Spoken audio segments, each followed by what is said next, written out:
Good morning everybody. देखिए, workshop calculation and science ITI के समस्त इंजीनियरिंग ट्रेनिंग के लिए फर्स्ट ईयर के लिए कॉमन सब्जेक्ट है। हम लेक्चर नंबर 1 शुरू करने जा रहे हैं। यूनिट अध्याय 1 है, यूनिट्स इकाइयाँ। इकाइयों के बारे में हम अध्ययन करेंगे इस अध्याय में। तो हम लेक्चर नंबर 1 शुरू करने जा रहे हैं। लेक्चर 1, 2, 3 ऐसे जुड़ता चला जाएगा हर एक सिलेबस, हर एक पाठ्यक्रम पाठ का। तो मेरा वीडियो लेक्चर नंबर 1 यानी आज से हम स्टार्ट कर रहे हैं workshop calculation and science units. चलिए आइए यूनिट के बारे में हम लोग पढ़ते हैं। यूनिट होता क्या है? इकाई।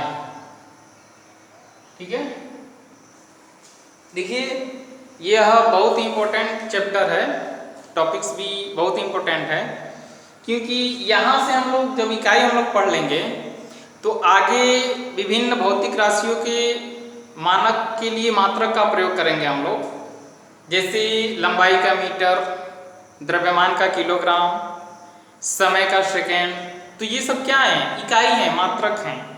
तो आगे हम लोग इनका यूज करेंगे, बहुत ही इम्पोर्टेंट वे में यूज करेंगे इसका। तो इसको हम चाहते हैं आप लोग बढ़िया से बेहतर तरीके से इसको अध्ययन करेंगे। तो चलिए, इकाई। इकाई क्या होता है? इकाई किसी भी भौतिक राशि को, किसी भी भौतिक फिजिकल क्वांटिटीज को मापने या तौलने के लिए माना गया मानक ही क्या होता है? इकाई होता है। तो देखिए, किसी भी फिजिकल क्वांटिटी यानी भौतिक राशि को, किसी भौतिक राशि को मापने या तौलने के लिए माना गया मानक ये क्या होता है? इकाई कहलाता है। ठीक है, जैसे जैसे मान लीजिए हम किलोग्राम है, ठीक है, लीटर है, किलोग्राम है, मीटर है, लीटर है, ये सब क्या है? इकाई है। किलोग्राम, मीटर, लीटर, ये सब क्या है? इकाई है। इन्हीं सबों के द्वारा क्या होता है? किसी भौतिक राशि को मापा या तौला जाता है। तो यही क्या है? इकाई है। इसमें और भी आएंगे, आगे हम लोग पढ़ेंगे।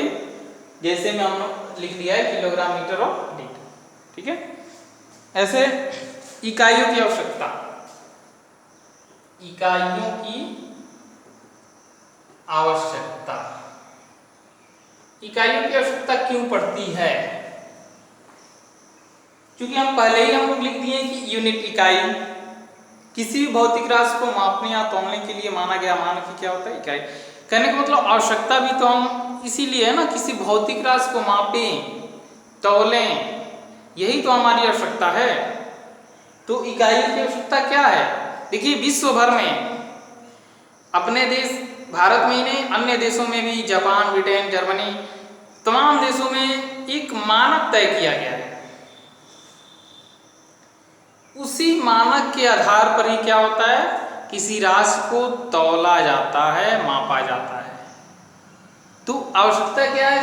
विश्व में, यानी विश्व के स्तर पे चले हम, तो विश्व में किसी भौतिक राशि को मापने या तौलने के लिए आवश्यकता पड़ती है किसकी? इकाई की। ठीक है, चलते हैं नेक्स्ट, इकाइयों का वर्गीकरण। तो इसको अपने आप से बना लीजिएगा। किसी भौतिक राशि को मापने या तौलने के लिए विश्व में जो भी मानक माना गया है, उस इकाई को क्या, उसकी इकाई की क्या पड़ती है? आवश्यकता होती है मापने या तौलने के लिए। अब इकाइयों का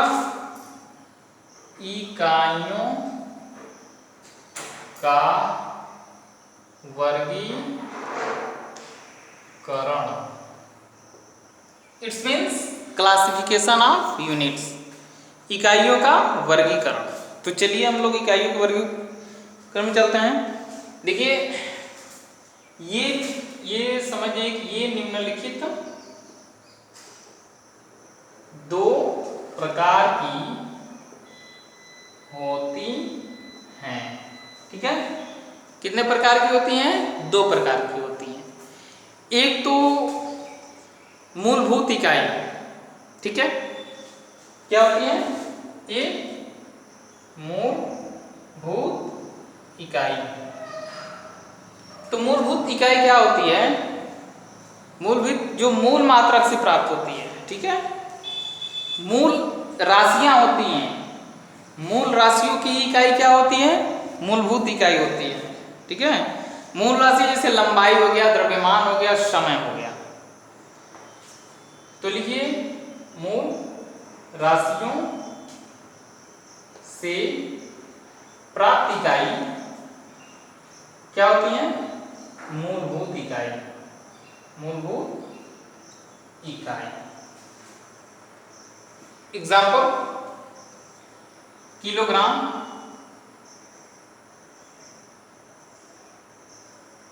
और क्या है? जैसे द्रव्यमान,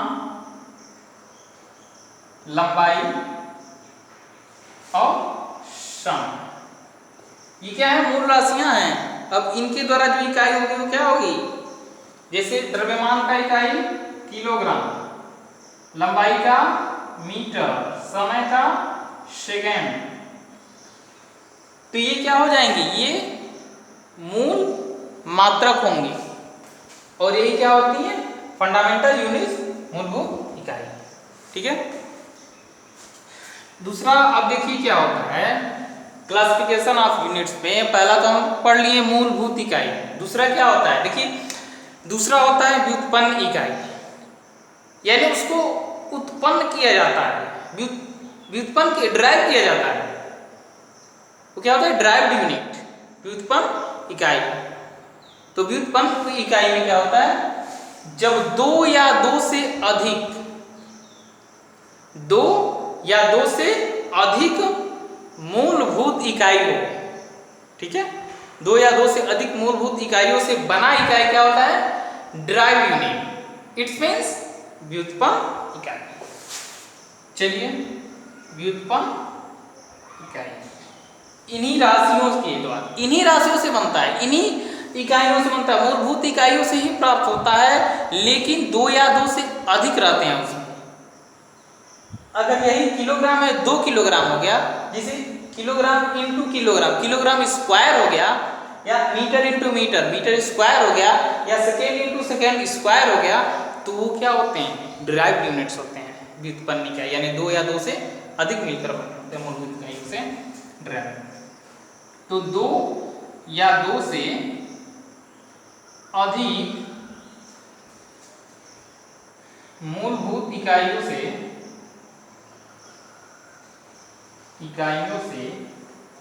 मिलकर बना इकाई क्या कहलाता है?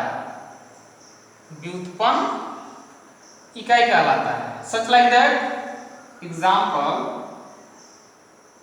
मीटर स्क्वायर या मीटर क्यूब या सेकेंड स्क्वायर या न्यूटन प्रति मीटर स्क्वायर, ये क्या होता है? व्युत्पन्न इकाई होते हैं। अब इसमें जो है मीटर स्क्वायर किसका मात्रक है? क्षेत्रफल का। मीटर क्यूब किसका है? आयतन का। सेकेंड स्क्वायर है न्यूटन मीटर दाब का, ठीक। ये मीटर स्क्वायर, मीटर पर सेकेंड स्क्वायर मान लीजिए त्वरण का। तो ये क्या हो रहा है? सीधी सीधी बात है, जब दो या दो से मूलभूत इकाइयां मिलकर बनी होती हैं, दो या दो से अधिक मूलभूत इकाइयों से मिलकर बनी इकाई क्या कहलाता है? व्युत्पन्न इकाई। तो ये भी मीटर स्क्वायर है, मीटर इंटू मीटर, दो हो रहा है ना, दो मूलभूत इकाई आ रही है, तो मीटर स्क्वायर व्युत्पन्न इकाई होगा। मीटर क्यों? ये भी दो या दो से अधिक हो रहा है, यानी 3 हो रहा है, तो ये भी क्या होगा? व्युत्पन्न इकाई। मीटर पर सेकेंड स्क्वायर त्वरण का मात्रक, ये भी क्या है? व्युत्पन्न इकाई, क्योंकि दो या दो से अधिक मूलभूत इकाइयों से मिलकर बना होता है, ठीक है। ऐसे है व्युत्पन्न इकाई हो गया। अगला हम लोग पढ़ेंगे इकाइयों की पद्धति, सिस्टम ऑफ यूनिट्स, इकाइयों की पद्धति। तो देखिए अब तक हम लोग क्या पढ़े? इकाई, ठीक। उसके बाद से क्लासिफिकेशन ऑफ यूनिट्स, दो चीज हम लोग पढ़े। यूनिट में क्या पढ़े हम लोग?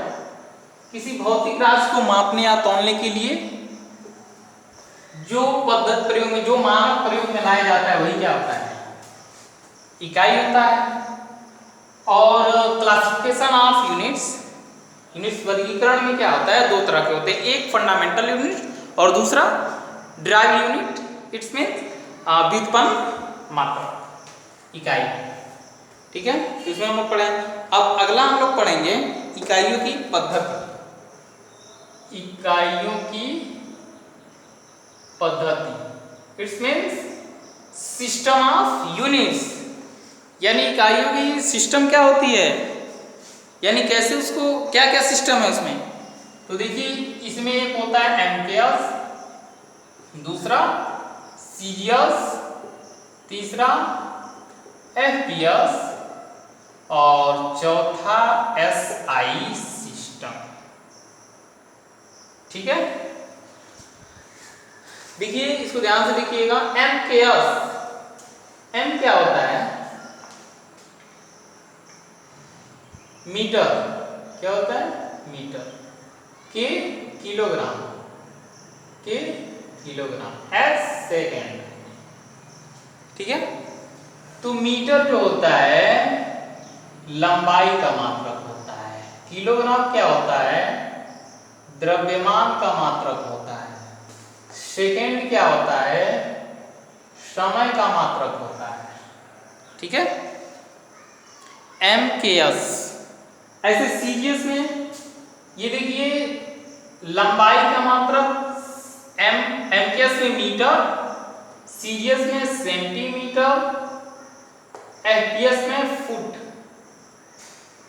ठीक है, ऐसे देखिए किलोग्राम का यानी द्रव्यमान का मात्रक, द्रव्यमान का एमकेएस में क्या होगा? किलोग्राम, सीजीएस में ग्राम, एफपीएस में पाउंड।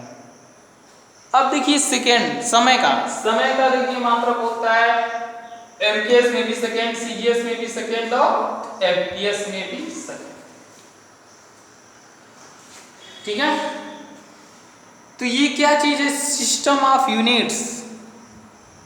एक सिस्टम होता है कि इस पद्धति में इस चीज का मात्रक क्या होगा। सच लाइक दैट एग्जांपल, एमकेएस पद्धति में द्रव्यमान का मात्रक क्या होगा?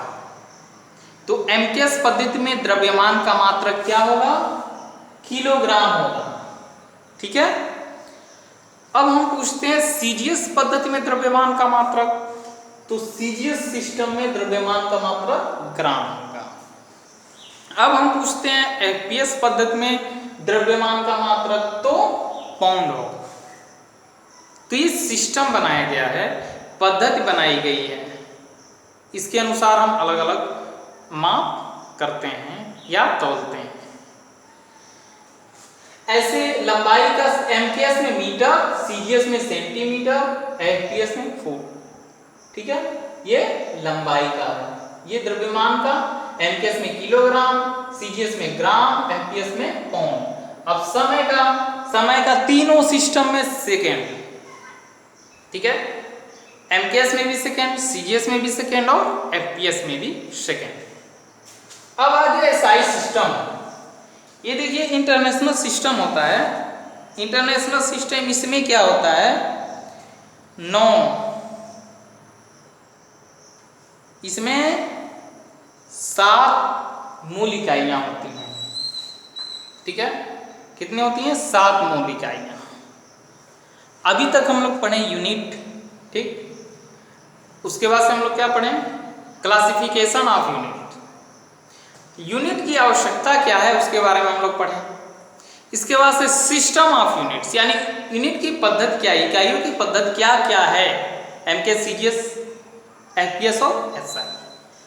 इसमें हम लोग एमकेएस के बारे में पढ़े कि किसका लंबाई का मात्रक क्या होता है, द्रव्यमान का, और समय का एमकेएस, सीजीएस और एफपीएस में क्या क्या होता है। अब आ गया international system of unit, SI unit. इसमें 7 मूल राशियां होती हैं। 7 मूल राशियों की 7 इकाई होती हैं। वो कौन कौन सी होती हैं? आइए इसको पढ़ते हैं। लंबाई, द्रव्यमान, समय, एसआई सिस्टम। लंबाई, द्रव्यमान समय, ठीक है, प्रकाश की तीव्रता, विद्युत धारा, प्रकाश की तीव्रता, विद्युत धारा, 1 2 3 4 5 हो गया ना, 2 और क्या होता है विद्युत धारा के बाद, तापक्रम तथा पदार्थ की मात्रा, ताप और पदार्थ की मात्रा, ये क्या होते हैं, यही इंटरनेशनल सिस्टम ऑफ यूनिट है एसआई पद्धति। मूल कितने हैं 7। अब इसकी मात्रा क्या है, लंबाई का मीटर हो जाएगा, द्रव्यमान का किलोग्राम, समय का सेकेंड, प्रकाश की तीव्रता क्या होता है, प्रकाश की तीव्रता का होता है कैंडेला, कैंडेला, विद्युत धारा का एम्पियर, ताप का केल्विन और पदार्थ की मात्रा का मोल। ठीक है, इतना क्लियर हो गया। ये क्या होते हैं, अंतरराष्ट्रीय सिस्टम पद्धति, इंटरनेशनल सिस्टम यानी अंतरराष्ट्रीय पद्धति। ठीक है, यहां तक हम लोग पढ़े। आगे के लेक्चर में हम लोग क्या पढ़ेंगे, कुछ इकाइयों के बारे में डिस्कस करेंगे, उसके मात्रक के बारे में डिस्कस करेंगे, कुछ मूल इकाइयों से हम लोग क्या बनाएंगे, व्युत्पन्न इकाई। ठीक है, इसके बाद से हम लोग आगे लेक्चर 2 रहेगा हमारा, इसी से जुड़ा हुआ रहेगा। तो जो भी वीडियो देखिएगा आप लोग लेक्चर 1 से शुरू कीजिएगा, उसके बाद से सीक्वेंस वाइज देखिएगा, आपका सारा सिलेबस वर्कशॉप कैलकुलेशन का इसमें मिल जाएगा। आपको कोई बुक की आवश्यकता भी नहीं पड़ेगी, आप मेरे लेक्चर से ही आप नोट्स को कंप्लीट कर लीजिएगा। हम लिखवाते भी जाएंगे, समझाते भी जाएंगे, आप इसके द्वारा नोट्स भी बना लेंगे। ठीक है, तो ठीक है, ओके बाय। अगले क्लास के लिए हम फिर मिलते हैं।